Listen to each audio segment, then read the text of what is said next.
ہماری آنکھوں میں وہ طاقت نہیں ہے، ہماری آنکھوں میں وہ قوت نہیں ہے کہ ان کی زندگی کو ہم سمجھ سکتے ہیں۔ وَلَا تَحْسَبَنَّ الَّذِينَ قُتِلُوا فِي سَبِيلِ اللَّهِ أَمْوَاتًا، تم وہ شہیدوں کے بارے میں مردہ گمان بھی مت کرو، سوچو بھی مت۔ کس کے بارے میں؟ شہید کے اقسام بہت ہوتے ہیں، شہید کی قسمیں بہت ہوتے ہیں،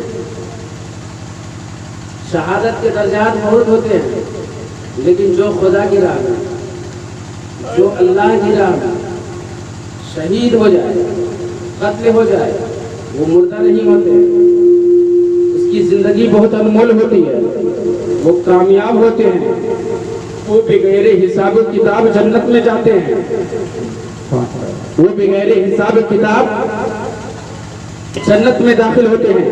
لیکن آج کسی اور شہید کا تذکرہ نہیں ہے، آج کسی اور شہید کے نام کی محفل نہیں سجی ہوئی ہے، ایسے شہید کی محفل کے نام کی محفل سجی ہوئی ہے، ایسے شہید کے نام کی محفل سجی ہوئی ہے جو صرف شہید نہیں بلکہ شہید اعظم ہے۔ نعرہ تکبیر، نعرہ رسالت، شہدائے کربلا کانفرنس، نعرہ تکبیر، نعرہ رسالت۔ شہادتیں بہت لوگوں کو ملی، بہت لوگوں کو حاصل ہوئی۔ ایک وقت تھا کہ جب مقام مینا میں اپنے بیٹے کو شہید کرنے کے لیے حضرت ابراہیم لے جاتے ہیں،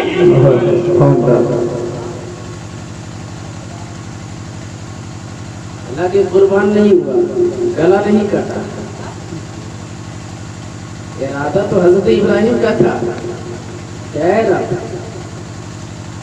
تیری رضا ہے کہ میں اپنے بیٹے، اکلوتے بیٹے، اس وقت حضرت اسحاق نہیں آئے، اکلوتے بیٹے جو 82 سال کی عمر کے بعد حضرت ابراہیم علیہ السلام کو عنایت ہوا، بیٹے کی دولت، بیٹے کی نعمت سے نوازا رب کائنات نے۔ اے اللہ تو چاہتا ہے کہ میں اسے تیری راہ میں قربان کر دوں؟ رب فرماتا ہاں قربان کر دے، بلا سوچے سمجھے، بے خوف و خطر۔ ہر کوئی ابراہیم نہیں ہو سکتا، ہر کوئی ابراہیم جیسا جگر رکھنے والا نہیں ہو سکتا۔ بے خوف و خطر حضرت ابراہیم علیہ السلام اپنے بیٹے کو قربان گاہ میں لے چلے جاتے ہیں، مقام مینا لے چلے جاتے ہیں، چھری چلا دیا، چھری چل گئی، لیکن کیا میرے رب کائنات کی قدرت ہے، جس کو وہ زندہ رکھنا چاہے، جسے وہ جلانا چاہے، پوری دنیا کی طاقت ایک طرف ہو جائے۔ اگر رب چاہ لے کہ اے اسرائیل اس کے قریب بھی مت جانا، اس کے اے ابراہیم، اے اسرائیل اس کے جسم سے روح مت نکالنا، تو اسرائیل کے اندر اتنی ہمت نہیں، اسرائیل کے اندر اتنی طاقت نہیں کہ کسی کی روح کو نکال لے۔ یہ تو اسرائیل فرشتہ ہے۔ اللہ فرماتا ہے چھری کیا دیکھ رہا ہے، کس کا گلا کاٹنے جا رہا ہے؟ میرے محبوب کا، میرے محبوب کا، میرے نبی کا۔ یا اللہ کیا حکم ہے؟ برائے چھری چلائے گا اسماعیل ضرور، لیکن گلا مت کاٹنا۔ محبت کے ساتھ سبحان اللہ، ابراہیم چلائے گا ضرور، لیکن اے چھری تو گلا مت کاٹنا۔ تاریخ گواہ ہے، ہسٹری کو اگر آپ کھنگالیں گے، ہسٹری کا اگر آپ معائنہ کریں گے تو معلوم ہوگا کہ ابراہیم نے چھری چلائی لیکن اسماعیل کا گلا نہ کاٹا۔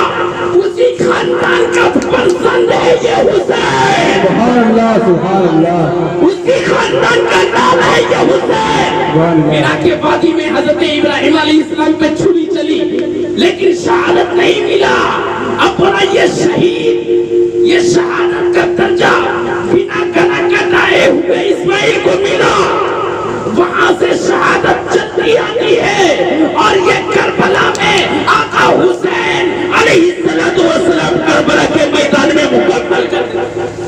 سبحان اللہ. شہادت عظیم، یہ شہادت عظیم ہے حسین کی شہادت. جانتے ہیں میرے آقا کریم صلی اللہ علیہ وسلم دو ذبیحوں کے بیٹے ہیں. حضرت اسماعیل علیہ السلام کا خاندان سے آقا کریم صلی اللہ علیہ وسلم، حالانکہ حضرت اسماعیل علیہ السلام کے خاندان سے اور کوئی نبی نہیں آئے. آخری نبی آقا کریم صلی اللہ علیہ وسلم. بنی اسرائیل چلا ہے حضرت ابراہیم کے بعد اسحاق علیہ السلام سے. تو حضرت اسحاق علیہ السلام کے خاندان میں سے حضرت موسیٰ علیہ السلام بھی آئے، حضرت داؤد بھی آئے، حضرت زکریا بھی آئے، حضرت یوسف علیہ السلام جو بہت ہی حسین مردوں میں سب سے زیادہ حسین، سب سے زیادہ خوبصورت اگر کسی کا نام آتا ہے تو حضرت یوسف علیہ السلام ہے.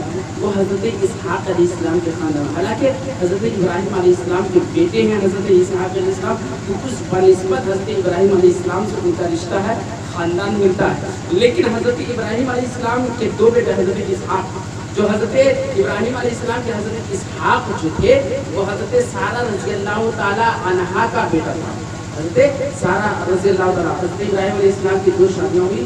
جب لاویل دے حضرت اسماعیل علیہ السلام تشریف نہیں لائے تھے تو اس سے قبل حضرت ابراہیم علیہ السلام نے حضرت سارہ سے شادی کیا.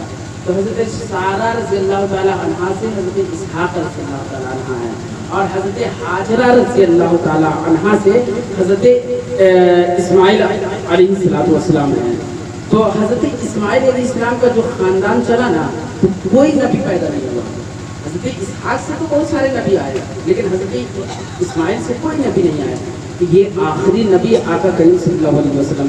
تو وہاں مینا کے وادی میں بھی حضرت ابراہیم علیہ السلام نے اسماعیل کے گلا کو کاٹنا چاہا لیکن بچ گیا. اب آئیے آخری حضرت عبداللہ، میرے نبی کے والد صاحب کا نام کیا ہے؟ سیکھیے کچھ سیکھیے. حضرت عبداللہ کیا نام ہے؟ میرے آقا کریم صلی اللہ علیہ وسلم کے والد گرامی کا نام حضرت عبداللہ. حضرت عبداللہ بہت حسین و جمیل ہے. انہیں بھی ذبیح کہا جاتا ہے، انہیں بھی ذبیح کہا جاتا ہے. جب حضرت عبدالمطلب حضرت عبداللہ کو کنواں میں پھینکتے ہیں لیکن وہ زندہ حضرت عبداللہ زندہ نکل آتے ہیں، تو یہاں بھی ذبیح حضرت عبداللہ کا لقب دیا گیا ہے. تو دو ذبیحوں کا بیٹا ہے میرے آقا کریم صلی اللہ علیہ وسلم. تو خاندان، پورا خاندان شہادت سے فیض پائے ہوئے ہیں.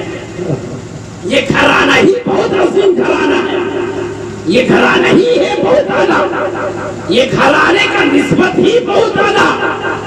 کربلا کا واقعہ سب سناتے ہیں، بارہا سنتے ہیں. جب بھی محرم شریف آتا ہے کربلا کا واقعہ سنایا جاتا ہے. کبھی سکینہ کے پیاس کے بارے میں، کبھی علی اصغر کے پیاس کے بارے میں.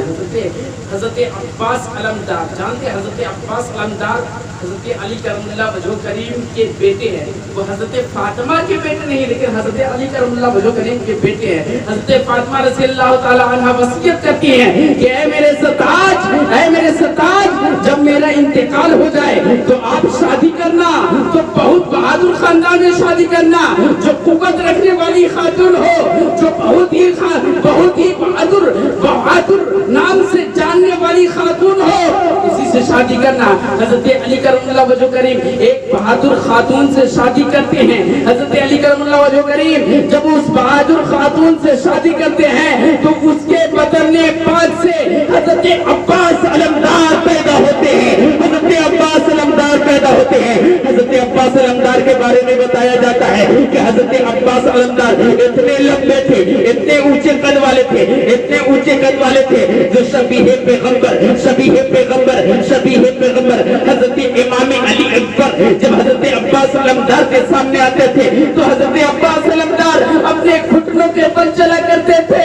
ان کا یہ عقیدہ ہوا کرتا تھا کہ یہ شبیہ پیغمبر ہے، اس کا چہرہ مصطفیٰ کے جیسا، اس کا بولنا مصطفیٰ کے جیسا، اس کی آنکھیں مصطفیٰ کی جیسی، اس کے رخسار مصطفیٰ کے جیسے، اس کے ہونٹ مصطفیٰ کے جیسے، اس کے لب و رخسار مصطفیٰ کے جیسے، اس کے قد و قامت مصطفیٰ کے جیسے. یہ عباس کے اندر اتنی ہمت نہیں، عباس کے اندر اتنی طاقت نہیں کہ شبیہ پیغمبر میرے ساتھ چلے اور میں قد و قامت میں بہت اونچا، بتایا جاتا ہے کہ 8 سے 9 فٹ یا اس سے زیادہ حضرت عباس علمدار کا قد تھا، اونچائی تھا، بالکل چٹان کی طرح کھڑے ہو جاتے تھے تو سب سے اونچا حضرت عباس علمدار لگتے تھے۔ حضرت امام علی اکبر جو شبیہ پیغمبر ہے، درمیانہ قد کے تھے، نہ زیادہ لمبا نہ زیادہ ناٹا، درمیانہ قد کے تھے، لیکن حضرت عباس رضی اللہ تعالیٰ عنہ جب میرے سامنے کھڑے ہوتے تھے تو وہ چھوٹا پڑ جاتے تھے، اس لیے حضرت عباس گھٹنوں کے بل چلتے تھے۔ اور کسی نے پوچھا ہے عباس، امام علی اکبر کے سامنے تم گھٹنے کے بل کیوں چلتے ہو، کیوں چلتے ہو گھٹنے کے بل؟ تو حضرت عباس علمدار کہتے ہیں کہ جانتے نہیں یہ کون ہے؟ ہاں میں جانتا ہوں، میں جانتا ہوں یہ کون ہے، نبی کے لاڈلے ہیں، نبی کے گھرانے کے ہیں، علی کے گھرانے کے ہیں۔ ایک بات اور میں بتا دوں، سید سب ہوتے ہیں لیکن آل رسول سب نہیں ہوتا۔ سید سب ہوتے ہیں لیکن آل رسول سب کو نہیں کہا جا سکتا۔ آج بہت سارے لوگ سید لکھتے ہیں اور اپنے آپ کو سید مانتے ہیں۔ میں مانتا ہوں کہ آپ سید ہو لیکن آل رسول سب نہیں ہوتا ہے۔ سید حضرت علی کرم اللہ وجہ کریم سے جس کا رشتہ ہے وہ تو سید ہے، لیکن آل رسول ہونے کے لیے صرف علی سے رشتے کی ضرورت نہیں ہے، آل رسول ہونے کے لیے حضرت فاطمہ کے نسل سے ہونا ضروری ہے، حضرت حسین کے نسل سے ہونا ضروری ہے، حضرت حسن کے نسل سے ہونا ضروری ہے۔ اگر حضرت حسن کے نسل سے ہیں تو وہ سید ہے، حضرت حسین کے نسل سے ہیں وہ سید ہے، حضرت فاطمہ کے نسل سے ہیں وہ سید ہے۔ اگر صرف حضرت علی کے نسل سے ہے تو وہ سید نہیں ہے، کیونکہ حضرت علی کرم اللہ وجہ کریم حضرت فاطمہ رضی اللہ تعالیٰ عنہ کے وفات کے بعد، حضرت فاطمہ رضی اللہ تعالیٰ عنہ جب تک وفات سے تھی تب تک حضرت علی کرم اللہ وجہ کریم ایک شادی بھی نہیں کیا، لیکن وفات کے بعد حضرت علی کرم اللہ وجہ کریم کے بارے میں تاریخ میں آتا ہے کہ 11 شادیاں کیا۔ تو حضرت علی کے جتنے بھی اولاد وہ سید لکھ سکتے ہیں، سید لکھ سکتے ہیں، لیکن آل رسول وہ نہیں ہو سکتے۔ تو حضرت عباس بڑے اونچے قد و قامت رکھنے والے عباس جب میدان کربلا میں جاتے ہیں، جب میدان کربلا میں جاتے ہیں، سکینہ دیکھتی ہے عباس کی طرف، چچا جان آپ یہی موجود ہیں؟ عباس کہتے ہیں سکینہ میں یہیں پہ موجود ہوں، چچا جان ادھر میرے قریب آئیے۔ حضرت عباس کہتے ہیں بیٹا کیا بات ہے بولو۔ سکینہ کہتی ہے چچا جان آپ مجھ سے محبت کرتے ہیں نا؟ ہاں بیٹا کیسی بات کرتی ہے، اگر تم جگر مانگو تو میں جگر دیتی ہوں، جان مانگو تو جان دیتی ہوں۔ چچا جان میری آنکھوں میں آپ آنسو نہیں دیکھنا گوارا سمجھتے ہیں، میرے آنکھوں میں آنسو ذرا سے بھی آ جاتی ہے آپ کا دل بس مردہ ہو جاتا ہے، آپ غموں میں ڈوب جاتے ہیں۔ ہاں سکینہ یہ تو بات ہے، چچا جان قریب آئیے نا۔ حضرت عباس قریب آتے ہیں، کہتے ہیں بیٹی بولو کیا بات ہے؟ چچا جان یہ دیکھیے میرا امام علی اصغر ہے، یہ میرا بھائی علی اصغر ہے۔ ہاں بیٹا میں دیکھ رہا ہوں۔ چچا جان اس کے حلقوم کو دیکھیے، اس کے حلقے کو دیکھیے۔ عباس کہتے ہیں ہاں میں دیکھ رہا ہوں۔ چچا جان کچھ دیر پہلے یہ ہنس رہا تھا پھر رونا شروع کر دیا۔ ہاں بیٹا بولو کیا کروں گا؟ چچا جان یہ تو رو رہا تھا کچھ دیر پہلے لیکن اب یہ رونا بھی بند کر دیا، دیکھیے نا اس کا حلق ایسا لگتا ہے سوکھ گیا، اس کی زبان دیکھیے کانٹے کی طرح سوکھ گئی، اس کا حلقوم دیکھیے اب آواز نہیں نکل رہی، میرا بھائی خاموش ہو گیا۔ بیٹی کیا کرے؟ چچا جان دیکھیے یہ نہر فرات ہے۔ ہاں بیٹی میں دیکھ رہا ہوں یہ نہر فرات ہے۔ چچا جان آپ بہت بہادر ہیں۔ ہاں بیٹی اس میں کوئی شک نہیں ہے، چاہیے نا مشکیزہ اٹھائیے، چاہیے نہر فرات کے پاس۔ حضرت عباس سکینہ کو دیکھتے ہیں، نگاہ پڑتی ہے امام علی اصغر کے اوپر، امام علی اصغر کو سکینہ دیکھتی ہے۔ حضرت عباس امام علی اصغر کو دیکھتے ہیں، خیمے کی طرف نظر دوڑاتے ہیں، دیکھتے کیا ہے؟ امام علی اصغر بھی خاموش، سکینہ کی آنکھوں میں آنسو، غم زدہ یہ قبیلہ، غم زدہ یہ خیمہ، افسردہ یہ خیمہ، ایسا لگتا ہے پیاس تو سب کو لگی ہے۔ اپنے گھوڑے کو تیار کرتے ہیں حضرت عباس، تلوار کو اٹھاتے ہیں، مشکیزہ کو کندھے پہ رکھتے ہیں، ڈالتے ہیں، چلے جاتے ہیں نہر فرات کی طرف، بڑھا دیتے ہیں قدم نہر فرات کی طرف۔ جیسے ہی نہر فرات کے قریب جاتے ہیں، تاریخ میں آتا ہے حضرت عباس رضی اللہ تعالیٰ عنہ دونوں ہاتھوں کو سمیٹ کر چلو جیسا بنا کر نہر فرات سے پانی کو اٹھاتے ہیں، اپنے بھربھون کے اپنے بھوٹوں قریب پانی کو لے جاتے ہیں۔ یاد آ جاتا ہے میں پانی پی لوں، امام علی اصغر پیاسے ہیں، میں پانی پی لوں، سکینہ پیاسی ہے، میں پانی پی لوں، اونو محمد پیاسے ہیں، میں پانی پی لوں، امام علی اکبر پیاسے ہیں، میں پانی پی لوں، قاسم پیاسے ہیں، میں پانی پی لوں، حسین کا خیمہ پیاسے ہے، دل نے یہ گوارا نہیں کیا۔ حضرت عباس علمدار پانی کو اسی نہر فرات میں ڈال دیتے ہیں، گھوڑے کی طرف اشارہ کرتے ہیں، اے میرا سوار ہونے والی چیز، اے ہر وقت ساتھ دینے والی چیز، تو جانور ہے، میں سمجھ رہا ہوں تو بھی پیاسا ہوگا، بہت دن سے تو نے بھی پانی نہیں پیا، دیکھو پانی سامنے ہے، پی لو۔ لیکن وہ نہیں جان رہا یہ جانور تو ہے، لیکن یہ جانور غدار حسینی نہیں ہے، یہ جانور غدار نہیں ہے، یہ یزیدیوں کا طرفدار نہیں ہے، بلکہ میرے آقا حسین کے وفادار ہے، وفادار۔ سبحان اللہ۔ تاریخ بتاتی ہے کہ یہ جانور ہے جس کا کوئی اجر نشر نہیں ہے، کوئی حساب و کتاب نہیں ہے۔ اگر یہ پانی پی بھی لیتا تو کل قیامت کے دن اس سے حساب کتاب نہیں دیا جاتا، کیونکہ جانور سے کوئی حساب و کتاب نہیں ہے۔ حساب و کتاب کا قیامت کے دن اگر لیا جائے گا تو صرف انسان سے اور جنات سے، یہ صرف دو مخلوق سے حساب و کتاب لیا جائے گا۔ تو نے دنیا میں کیا کیا، تو نے دنیا میں کیسے جیا، کس طریقے سے جیا، تمہارا جینا کیسے رہا، تم نے کیسے زندگی گزاری دنیا میں، یہ حساب و کتاب صرف دو مخلوق سے لی جائے گی۔ بقیہ کوئی 18 لاکھ مخلوق اللہ تبارک و تعالیٰ کا ہے، کسی مخلوق سے حساب و کتاب نہیں لیا جائے گا، صرف دو مخلوق سے حساب و کتاب لیا جائے گا۔ تو جانور ہے، تو اگر پانی پی لیتا تو کل پروسے میں سمجھے تجھے حساب کتاب نہیں دینا پڑتا، لیکن جانور بھی وفادار نکلا، چہرہ کو پھیر لیا، پانی نہیں پیا۔ حضرت عباس علمدار مشکیزے میں پانی بھرتے ہیں، جیسے ہی مشکیزے میں پانی بھرتے ہیں، گھوڑے پہ سوار ہوتے ہیں، آواز آتی ہے یزیدیوں کے خیمے سے، یزیدیوں کی طرف سے آواز آتی ہے، دیکھو یہ عباس ہے، مشکیزے میں پانی بھر لیا، یہ خیمہ حسین کی طرف جا رہا ہے، اسے روکا جائے، اسے پکڑا جائے۔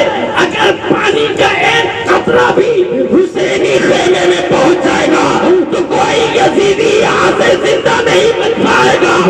نعرہ تکبیر، نعرہ تکبیر، نعرہ رسالت، نعرہ رسالت۔ حضرت عباس رضی اللہ تعالیٰ عنہ کی طرف اشارہ کرتا ہے یزید، اشارہ کرتا ہے اسے روکا جائے، لیکن روکا کیسے روکا جائے؟ یہ تو علی کے لاڈلے ہیں، یہ تو فاتح خیبر کے لاڈلے ہیں، یہ تو شیر خدا کے لاڈلے ہیں، یہ تو فاتح خیبر کے لاڈلے ہیں، کیسے روکا جائے؟ ایک طرف سے آواز آتی ہے، عباس کو روکنا آسان بات نہیں ہے، عباس کو ٹھہرانا آسان بات نہیں ہے، عباس کو پکڑنا کوئی آسان کام نہیں ہے، چاروں طرف سے گھیر لو، تیروں کی بارش کرنا شروع کر دو۔ یزیدی کتے چاروں طرف سے تیروں کی بارش کرنا شروع کر دیتا ہے، تیروں کی بارش شروع ہو جاتی ہے۔ حضرت عباس علمدار زور و شور کے ساتھ لڑنا شروع کر دیتے ہیں، جس طرف اپنے قد کو بڑھاتے ہیں، جس طرف اپنے گھوڑے کو بڑھاتے ہیں، اس طرف کا پورا میدان کو صفایا کرتے ہوئے نظر آتے ہیں، پورا میدان کو صفایا کرتے ہوئے نظر آتے ہیں۔ پیچھے سے ایک یزیدی حضرت عباس علمدار کے بازو کو کاٹ لیتے ہیں، داہنے بازو بائیں بازو کو کاٹ لیتے ہیں۔ جب بائیں بازو کو کاٹتے ہیں تو حضرت عباس علمدار مشکیزے کو اٹھا کر بائیں بازو کو طرف داہنے بازو کو طرف ڈال دیتے ہیں، پھر تلوار سے لڑنا شروع کر دیتے ہیں۔ مشکیزہ بھی لٹکا ہوا ہے، ہاتھ میں تلوار بھی ہے، تلوار سے لڑنا شروع کر دیتے ہیں۔ کب کبھی تاری ہو جاتی ہے یزیدیت میں، کب کبھی تاری ہو جاتی ہے یزیدیت میں، بالکل لرزنے لگتا ہے یزیدیت، سوچنے لگتا ہے کہ فاتح خیبر کے لادنے کو روکنا آسان کام نہیں ہے، روکا جائے۔ اگر حسینی خیمے میں ایک قطرہ بھی پانی چلا گیا تو کوئی یزیدی آگے زندہ بچ نہیں پائے گا۔ عباس کو روکا جائے، عباس کو روکا جائے، سارے یزیدی مل کر پھر ایک یزیدی آگے بڑھتا ہے، ایک یزیدی آگے بڑھتا ہے۔ حضرت عباس علمدار کے دوسرے بازو کو بھی کاٹ لیتے ہیں۔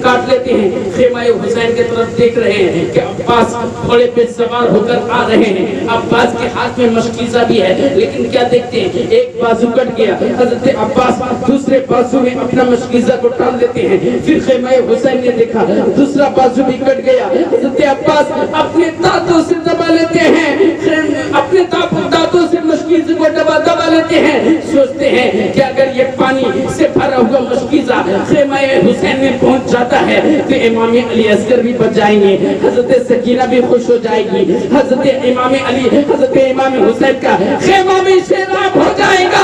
اس لیے پانی پہنچانا بہت ضروری ہے۔ ادھر یزیدیوں کی طرف سے آواز آ رہی تھی کہ حسین کے خیمے میں پانی پہنچنے نہ پائے، حسین کے خیمے میں پہنچنے نہ پائے۔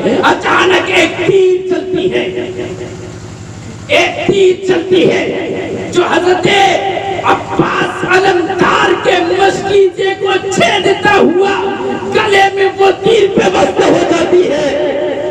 اللہ اکبر، گلے میں وہ تیر پیوست ہو جاتی ہے۔ جیسے ہی گلے میں تیر پیوست ہونا تھا کہ حضرت عباس علمدار گھوڑے سے گر جاتے ہیں۔ سکینہ دیکھتے ہیں چچا جان ابھی تو آپ گھوڑے پہ سوار تھے، گر کیوں گئے؟ حضرت عباس علمدار کو چاروں طرف سے گھیر لیتا ہے، تلواروں سے کئی وار کیا جاتا ہے، ہلکے میں تیر لگنے کے بعد بازو کٹنے کے بعد دونوں بازو کٹ گیا، پھر بھی یزیدیوں کو اتنی ڈر کہ تیر کی بارش کر رہا حضرت عباس علمدار پر، تلوار چلا رہا حضرت عباس علمدار پر۔ وہ جانتا تھا یہ علی کے خاندان کا ہے، علی کا لاڈلا ہے، بازو کٹ گئی ہے، جب مت دیکھو، دونوں بازو ہے جب مت دیکھو، اگر علی کا لاڈلا رگ میں آ جائے تو بھی کٹے ہوئے بازو سے بھی کوئی یزیدیت کی خیر نہیں ہوگی اگر یہ رنگ میں آ جائے۔ ڈر تھا، خوف تھا، یزیدیوں خوف داری تھی، یزیدیوں تیروں کی بارش کا سارا شروع کر دیا۔ اسی حالت میں حضرت عباس علمدار لہو لہان ہو جاتے ہیں، روح نکل جاتی ہے، خیمے کی طرف لے جایا جاتا ہے حضرت عباس علمدار کی لاش مبارک کو۔ حضرت سکینہ دیکھتی ہے چچا جان آ گئے، چچا جان آپ آ گئے، پانی کہاں ہے؟ وہ معصوم سکینہ، وہ سکینہ کیا جان رہی تھی چچا جان کے بازو کٹ گئے، چچا جان لہو لہان ہے، وہ تو سوچ رہی تھی حضرت عباس میرے چچا جان پانی لانے گئے تھے، واپس آ گئے۔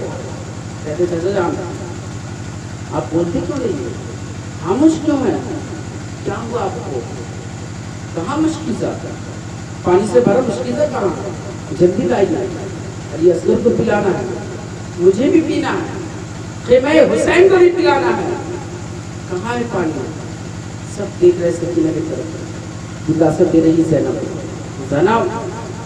سکینہ زینب کہہ رہی ہے سکینہ خاموش ہو جاؤ۔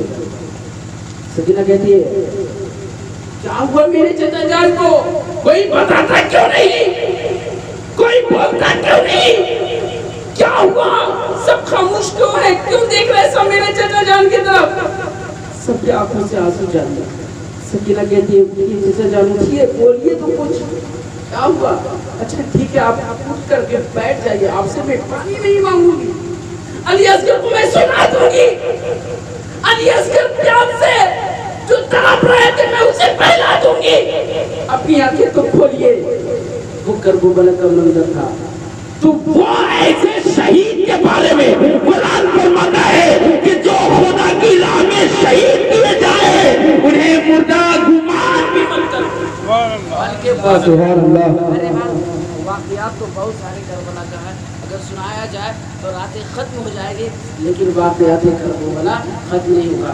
آپ ماشاءاللہ ہر سال کی طرح اس سال یہ آپ شہید اعظم کانفرنس کو سجایا. اللہ تبارک و تعالیٰ آپ کے جذبات کو سلامت رکھے، آمین. احساسات کو سلامت رکھے، آمین. آپ کے دل کو بھی حسینی بنا دے، آپ کے جان کو بھی حسینی بنا دے، آمین. اولاد کو بھی حسینی بنا دے، آمین. گھر والے کو بھی حسینی بنا دے، اور یہ پورا محلہ کو اللہ تبارک و تعالیٰ حسینی بنا دے. آمین. آمین. اے چشم فائدہ، دو اشک ہی بہت ہے، ذرا سر کرے عطائے رسول ہند الولی حضرت خواجہ غریب نواز علیہ رحمت و رضوان ارشاد فرماتے ہیں: شاہ است حسین، بادشاہ است حسین، سردار نادار در دست یزید، حقا کے بنا لا الہ الا است حسین. اللہ تبارک و تعالیٰ کے بارے میں دعا ہے. میرا کہنے میں بولنے میں قصداً یا صحباً غلطی میں کوئی گستاخی ہوئی ہو تو میں تمام حاضرین کے سامنے استغفار کرتا ہوں. استغفر اللہ ربی من کل ذنب و اتوب الیہ، استغفر اللہ ربی من کل ذنب و اتوب الیہ، لا الہ الا اللہ محمد رسول اللہ. دو شعر کے لیے ایک بچہ محمد دانش رضا صلی اللہ علیہ وسلم، دو شعر